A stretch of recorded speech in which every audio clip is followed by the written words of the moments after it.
राम से शादी करने के बाद समर्थ और देविका घर आते हैं। घर पर सब उनका स्वागत करते हैं और सौम्या उनकी सुहाग रात का इंतजाम करती है। समर्थ और देविका दोनों अपने रूम में बैठे बातें कर रहे होते हैं। तब देविका कहती है, सुनिए, आप इतना दूर क्यों बैठे हैं? नहीं, कुछ नहीं, बस थोड़ा सा थक गया हूँ। अगर आप कहें तो मैं आपका सर दबा दूं? अब नहीं, रहने दो, आप भी तो थकी होंगी। देविका आगे बढ़ते हुए कहती है, थक तो गई हूं, पर आपकी सेवा करना पहला धर्म है मेरा। देविका झट से समर्थ के पैर पकड़कर दबाने लगती है। ऐसे ही कुछ देर निकल जाती है और समर्थ कहता है, अब रहने दो देविका, तुम भी आराम कर लो, तुम भी थकी थकी लग रही हो। देविका मना करते हुए उठ जाती है और अपने बालों को खोलकर समर्थ का सर दबाने लगती है और कहती है, मेरी थकावट तो आप ही दूर कर दोगे ना? इतना कहकर देविका अपने खुले बालों को समर्थ के ऊपर डालती है। समर्थ देविका के जाल में सम्मोहित होने ही वाला होता है कि अचानक से दरवाजे पर किसी की दस्तक होती है। समर्थ आवाज लगाते हुए कहता है, कौन? भाई, मैं हूँ सौम्या। क्या है सौम्या? क्या बात है देविका, कैसा लग रहा है मेरी भाभी बनकर? कुछ बात आगे बढ़ी या नहीं? बात आगे बढ़ती कैसे? तू जो आ गई कबाब में हड्डी। अच्छा जल्दी बता, किस लिए आई थी? सौम्या ठिठोली करते हुए कहती है, क्या बात है देविका, बहुत जल्दी हो रही है। वैसे मैं तो दूध का गिलास देने आई थी। आखिर मेरी सहेली की सुहाग रात में कोई कमी नहीं होनी चाहिए। देविका दूध का ग्लास लेते हुए जल्दी से दरवाजा बंद कर लेती है और पीछे मुड़कर देखती है तो समर्थ तो सो चुका था। देविका समर्थ को उठाते हुए कहती है, सुनिए समर्थ जी, उठ जाइए ना, सौम्या दूध देने आई थी, इसे पी लीजिए, फिर आप सो जाना। समर्थ नींद में उठता है और दूध पीकर फिर से सो जाता है।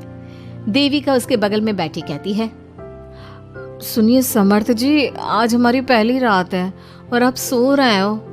समर्थ नींद में ही कहता है, देविका मैं बहुत थक गया हूँ, मुझे बहुत तेज नींद आ रही है, तुम भी सो जाओ। सोने के लिए तो पूरी रात पड़ी है, आप उठिए ना और कुछ देर मुझसे बात तो करिए। देविका जिद करते हुए समर्थ को आधी नींद से उठा देती है। समर्थ उठकर बैठ जाता है और कहता है, बोलिए देविका जी, आपका हुक्म सर आंखों पर। सुनिए, मैंने सुना है कि पति अपनी पत्नी को पहली रात कोई तोहफा देता है, आप मेरे लिए कुछ नहीं लाए क्या? वो मैं कैसे भूल सकता हूँ, लाया हूँ, पर वो दूसरे रूम में रखा है। तो दिखाइए ना क्या लाए हैं। अरे अभी तो कहा कि तुम्हारा गिफ्ट दूसरे रूम में है, तो जाकर लेकर आइए ना। अगर अभी गया तो घर के सब लोग जाग जाएंगे और 10 तरह के सवाल जवाब करेंगे, मैं सुबह दिखाता हूँ ना।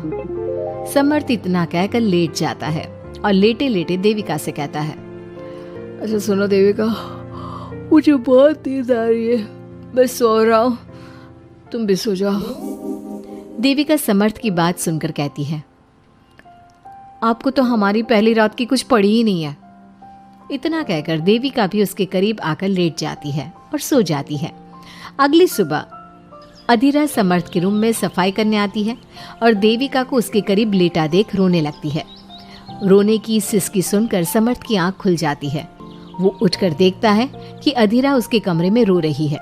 उसे देखते ही समर्थ बहुत गुस्से में आ जाता है और अधीरा से कहता है, अधीरा, तुम सुबह सुबह क्यों रो रही हो? तुम्हें यहाँ नहीं आना चाहिए था, जाओ यहाँ से।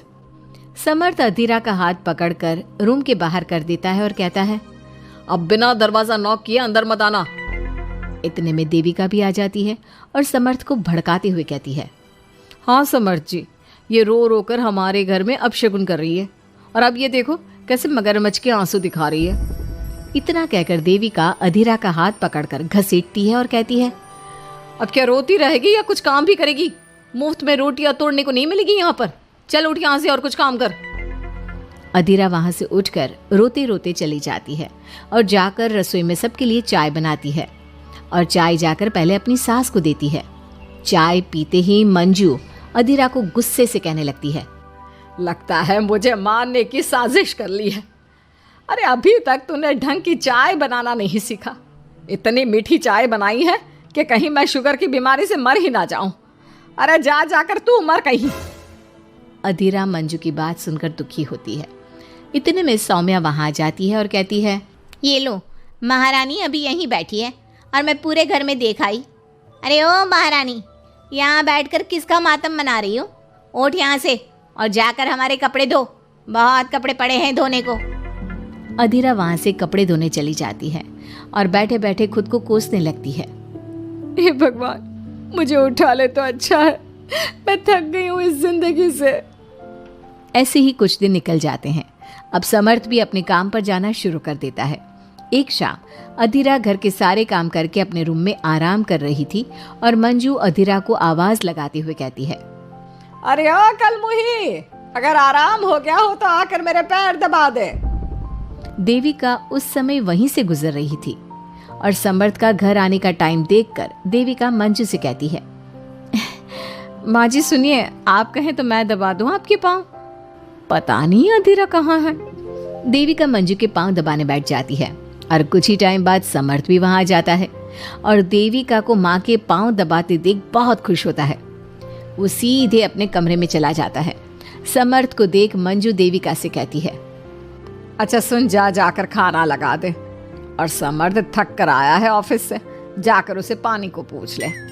देविका उठकर समर्थ के लिए खाना लगा देती है और रात में समर्थ और देविका सोने की तैयारी करते हैं। समर्थ कहता है, अच्छा देविका सुनो ना, मेरे पास आकर बैठो जरा। अरे पापा, मैं बहुत थक गई हूँ, मुझे नींद आ रही है। अरे आओ तो सही, आज तो मैं माँ के पाँव दबाते देखकर बहुत अच्छा लगा। अच्छा क्यों नहीं लगेगा भला? पूरा दिन घर के काम किए हैं और शाम को माँ की सेवा, पर मेरा तो कोई हाथ बांटने वाला भी नहीं है घर में। क्यों? अधीरा और घर के बाकी लोग कहाँ जाते हैं? अधीरा की तो बात ही मत करो, वो महारानी तो बस मटर गश्ती करती रहती है और घर का सारा काम ना मुझे ही करना पड़ता है। मेरी तो किसी को पड़ी ही नहीं है, मैं तो सिर्फ एक नौकरानी हूँ इस घर में। अरे नहीं, ऐसा मत बोलो। क्यों ना बोलूं? आपने मुझे वादा किया था ना कि आप मुझे रविवार को फिल्म दिखाने ले जाओगे और कपड़े भी दिलवाओगे, पर आपने तो एक भी वादा पूरा नहीं किया। अच्छा बाबा, कल रविवार है, कल ही चलते हैं और तुम्हारी सारी शिकायत दूर कर देते हैं। खुश? दोनों सो जाते हैं और अगली सुबह समर्थ और देविका बाहर घूमने चले जाते हैं। अब समर्थ पूरी तरह से देविका के वश में हो जाता है। देविका जो कहती समर्थ वही करता। क्या समर्थ को कभी अपनी बहन और दूसरी पत्नी की सच्चाई पता चल पाएगी? अब क्या होगा अधीरा का?